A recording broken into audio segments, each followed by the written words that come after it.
Les premiers slogans des gasolines. Bite occupe a été. Bite tout court. Ah, bite tout court, d'accord. Bite tout court. Ouais. Occupe a été, ça a été rajouté par les gasolines.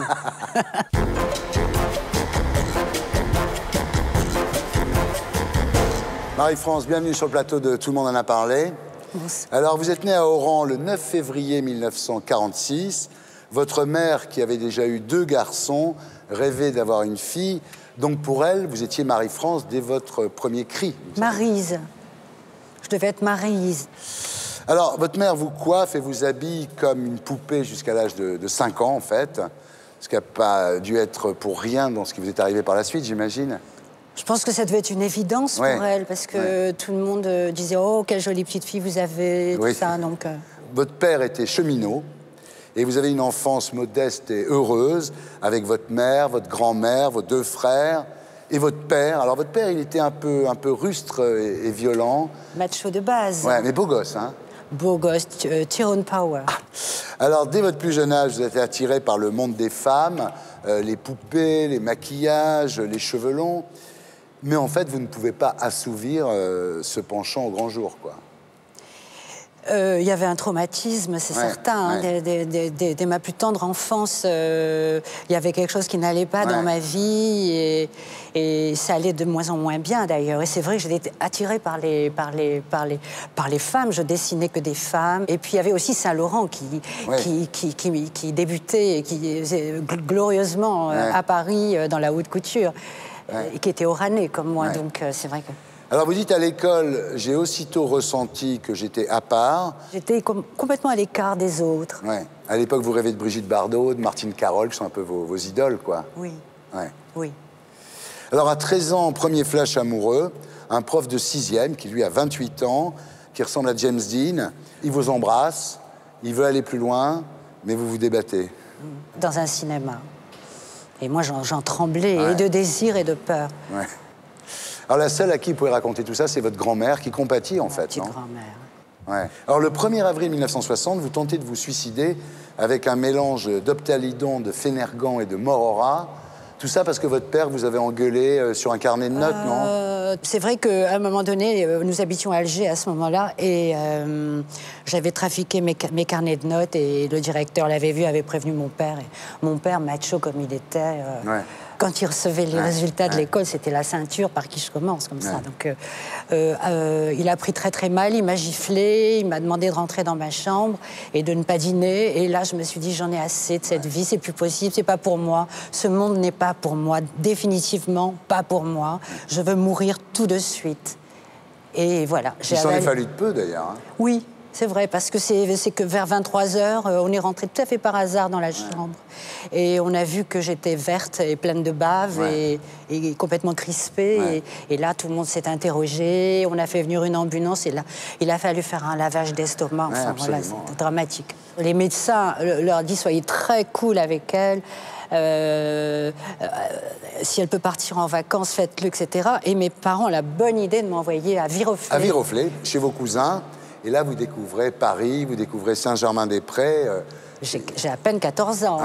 Mais je fugue l'après-midi en rusant énormément. Et je prends le train, j'arrive à Gare Saint-Lazare, au Gare Montparnasse. Et je marche et je me retrouve à Saint-Germain-des-Prés. Voilà. Quand vous revenez en Algérie, en fait, vous êtes un petit peu différente, évidemment. Et vous rencontrez des camarades comme vous, avec qui vous faites des virées dans les bars de parachutistes. Là, je rencontre des créatures un peu hystériques à Alger, très sympathiques, qui étaient plus âgées que moi, mais qui me prennent un petit peu sous leur aile. Et donc, je les suis un peu partout et je me retrouve dans les bars de parachutistes. Et à l'heure du couvre-feu, on se met à hurler dans les rues alors que tout le monde est affolé. Nous, on crie de joie, de bonheur. Je ne sais pas, on était heureuses. Les premiers slogans des gasolines. Bite occupe a été. Bite tout court. Ah, bite tout court, d'accord. Bite tout court. Occupe a été, ça a été rajouté par les gasolines. Alors, là, la guerre d'Algérie oblige votre famille à s'installer à Paris. Votre premier boulot dans un salon de coiffure rue de Maubeuge. Et le samedi soir, vous découvrez évidemment les boîtes de nuit, le Fiacre, le Bilitis, chez Michou. Alors voilà, d'un seul coup, vous êtes chez vous, quoi. Vous vous dites, je suis pas tellement différente de ça, finalement. Mais là, j'avais déjà compris, depuis mon premier voyage à Paris, j'avais compris qu'il y avait des gens voilà, que Paris était la ville où je pouvais me réaliser. Et voilà, il y avait des gens qui me ressemblaient, qui avaient un petit peu la même trajectoire que la mienne, et ça m'encourageait beaucoup. Bien sûr. Alors, à partir de 1964, vous ne vous habillez plus qu'en femme, vous devenez Marie-France. Vous dites Marie comme ma mère et France comme ma terre promise, quoi. Oui. Comme ce beau pays. Oui, la France me faisait rêver, moi, dans mon petit quartier perdu d'Oran, avec les bombes de tous les côtés, tout ça. Quand je voyais dans la presse des photos sur Oran et un petit peu tout ce qui s'y passait, c'était mon seul échappatoire. Alors, à cette époque-là, vous commencez à vous habiller en femme, et vous ne deviendrez une femme au sens propre du terme qu'en 1985, à Londres. Vous dites, un matin nouveau, je me réveillais dans une rose. C'est joli, non? Oui. Oui. En fait, je me sentais très femme déjà. Je n'ai pas eu besoin d'attendre cette rectification chirurgicale pour me sentir plus femme. Simplement, c'est vrai que pour moi, c'était un grand pas en avant, quoi. C'était le bonheur de voir mon corps comme je l'avais rêvé. Et puis, voilà, me sentir libre. Déjà, rêver d'aller nue sur les plages. Et puis, voilà. Bon, enfin, là, on est au milieu des années 60, et là, vous découvrez les joints, pas avec n'importe qui, puisque c'est en compagnie de Keith Richards et Anita Pallenberg, qui était sa compagne. Je me retrouve dans leur appartement de la rue de Lambre, dans le 6e, et je fume ces cigarettes. Voilà, magiques. Premier pétard. Premier pétard. Avec Keith Richards, c'est pas mal, quand même. Oui.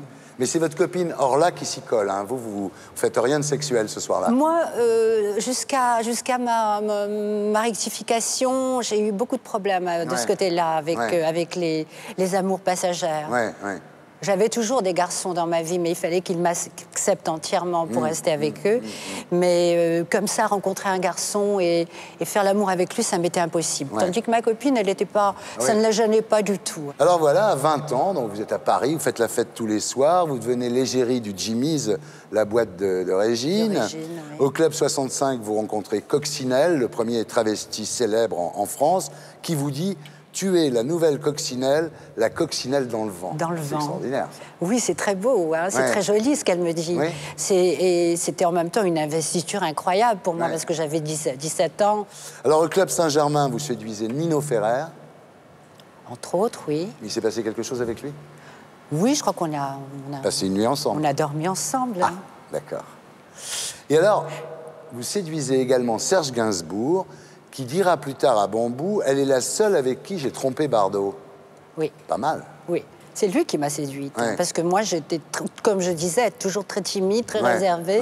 Mais c'est lui qui ne me quittait pas des yeux. C'est lui qui est venu vers moi, qui m'a d'abord invité à déjeuner. C'est lui qui est revenu me dire... Tu ne veux pas venir boire un verre avec moi, très gentiment, comme ça. Moi, j'ai craqué. Il était tellement élégant et doux. C'était Gainsbourg, c'était pas Gainsbourg. Alors, en revanche, avec Onassis, que vous avez rencontré chez Castel, il ne se passe pas grand-chose, hein?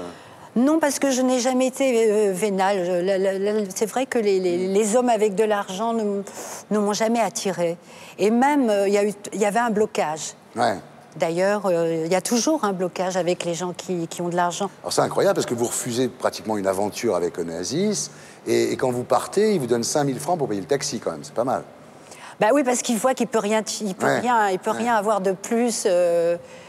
Donc, bah voilà, ça se finit comme ça. Mais en fait, si j'avais voulu, j'aurais pu. Il était vraiment à genoux à mes pieds. Hein. Alors voilà, c'est en 1969 que Jean-Marie Rivière vous engage à l'Alcazar, dont vous ferez les grands soirs. Hein. Oui, après avoir dansé toutes les nuits pendant plusieurs années et ne rien faire du tout. Et un jour, je me suis dit, il faut quand même que tu te décides peut-être de faire quelque chose. Et la seule chose que j'avais envie de faire, c'était d'être sur scène. En 1972, vous fréquentez le FHA, le Front homosexuel d'action révolutionnaire. Et avec cette bande d'artistes excentriques, vous fondez Les Gasolines. Donc vous traînez de vernissage en fête branchée, en hurlant, donc bite au cul pailleté, on est bien d'accord. Voilà, c'était ça. Et puis arriver dans des réunions très, très sérieuses, où les gens se prenaient la tête à parler sur des sujets graves. Ouais, et là, elle rentrait, elle criait « bite au cul pailleté ». Donc évidemment, on a été très remarqués. Ouais, c'est formidable. Alors là, vous créez votre spectacle en Marilyn.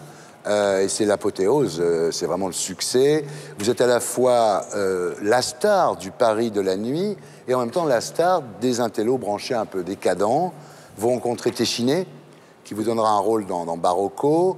Vous tournez pour Arietta, vous montez sur scène pour Frédéric Mitterrand. Oui. Enfin, voilà, quoi. C'est Frédéric Mitterrand qui me fait faire mes premiers pas au théâtre. Oui. Ouais, ouais. Et puis ensuite, Marguerite Duras aussi. Bien entendu, avec Navier Knight, absolument. Voilà. Alors, quelle a été la réaction de vos parents quand vous avez commencé à connaître cette célébrité, justement? Mes parents étaient très inquiets pour moi parce qu'ils savaient que c'était une vie un peu marginale. Je n'avais pas de papier. Voilà, ouais, mon père était comme ça, ouais. Donc il fallait que je sois à la sécurité sociale, que j'ai des papiers. Il ne comprenait pas que je puisse vivre comme ça. Pendant toutes les années où j'ai fait des expériences qui ont duré, à mon goût, trop longtemps, ça a été comme ça avec mes parents. Donc vos parents réagissent comment ?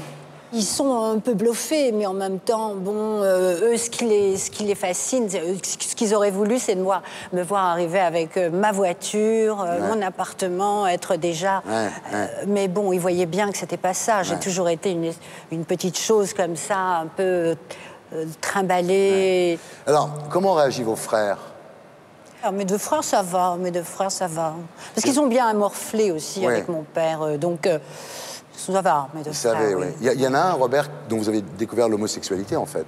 Oui. Donc ça vous a rapproché, j'imagine, quand même. Non, pas vraiment. Ah bon? Un peu, mais non, parce que vous savez, c'est pas parce qu'on est homosexuel qu'on est brillant. Et vos amis, comment ils ont réagi devant ce succès? Moi, j'ai toujours été aimée par les gens à Paris, par mes amis. Toujours été très, très supportée. Par eux. Quelles ont été vos relations avec les médias à l'époque?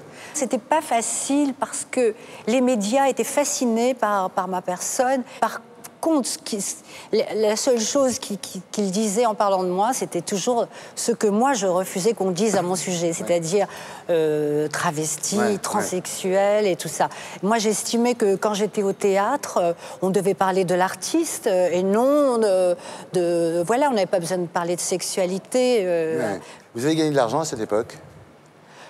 Non, pas énormément, non. Mais j'ai jamais vraiment manqué d'argent, non, j'ai pas beaucoup gagné d'argent. Est-ce que cette notoriété vous a amené à beaucoup de rencontres amoureuses? Est-ce que d'un seul coup, vous avez été encore plus draguée qu'avant? Oui, j'ai toujours été très courtisée, mais mes amours, je les trouvais seuls. Quel a été le meilleur moment de cette époque?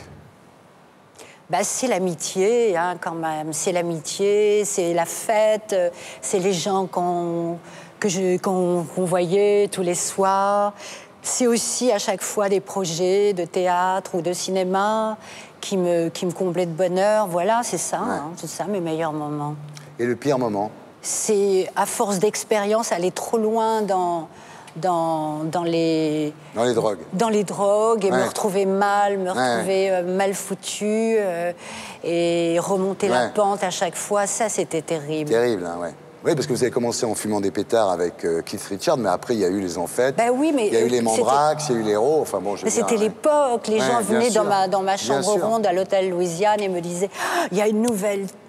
cam qu'il faut essayer », et on me sortait de la poudre et des seringues, des trucs, et puis c'était, à l'époque, c'était festif. Et vous avez quand même failli faire une overdose à un moment, non? Oh, j'en ai fait plusieurs. Plusieurs. Et vous en êtes sorti, quoi? Incroyable. Je dois avoir un ange gardien, une petite étoile. Une petite étoile au-dessus de vous, oui. Alors voilà, bon, il y a des époques plus ou moins bonnes. En 75, vous en êtes réduite à faire des striptease dans les foires avec Paquita Paquin. Ça, c'est quand même une époque... Réduite, non. C'était un jeu. Ça m'amusait énormément. Mais c'est vrai qu'en même temps, ça me faisait mon argent de poche.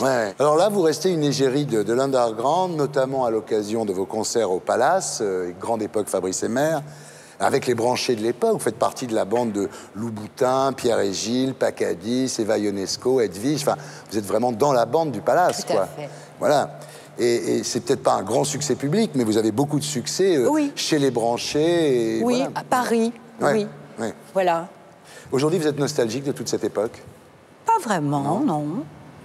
Non, non, non, pas vraiment. Mais je n'ai rien oublié. Ouais. Si c'était à refaire, Marie-France, qu'est-ce que vous ne referiez pas pareil? Ah ben, je ferais beaucoup moins de bêtises. Genre. Et ah ben, je ferais moins d'expérience et voilà, je toucherais moins à ça. Ah oui. J'ai perdu énormément de temps. Oui. Énormément de temps. J'ai perdu des années. J'ai raté des opportunités incroyables de travail, des propositions magnifiques. Puis j'aurais fait aussi mon changement. Plus tôt? Plus tôt, beaucoup plus tôt. Ah oui, parce qu'à partir de ce moment-là, je me suis sentie tellement bien dans ma peau et j'ai pris la vie avec une sérénité jusqu'alors inconnue. Ouais. Le jour où vous allez mourir, qu'est-ce que vous voulez qu'on écrive sur votre tombe? Sigi, Oui. la Marie-France, Wow. chanteuse et artiste. Ah, c'est très bien. Chanteuse et actrice. Au revoir, merci. J'étais très heureux de rallumer la lumière sur vous. Merci beaucoup, Marie-France. Merci. Et pour être sûr de ne rien rater de Inarditube, abonnez-vous et mettez un pouce bleu.